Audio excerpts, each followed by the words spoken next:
Kumusta tatay mo? Hindi umayos ang lagay niya. Lahat na lang ng kamalasan, namatay yung nanay. Ngayon naman yung ama nabaril. Police brutality yung ginawa niyo. Walang police brutality!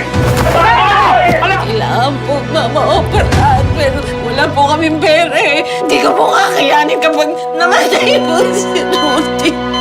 Ang buong akala ko, nakalaya na ako. Pero ang pagkakalaya ko pala, ay may hinihinging kapalit. Kapag binuksan mo ang video na ito, alam kong tinatanggap mo na ang mission na ito. Sabi ng ating intel, maaari nating mahuli ang mga sindikatong sangkot sa gold smuggling case. Ang mga lalaki na sa larawan na yan ay si Victor Zafra alias Tigre. Siya yung tinuturong leader ng illegal gold mining. Tama na yan. Napakalaking isda ni Tigre. Hindi tayo pwede mabigo. Ang mission mo, Tabo, ay dalhin mo sa amin si Victor Zafra ng buhay o patay. This is our mission. Kailangan hindi tayo mabigo sa misyong to.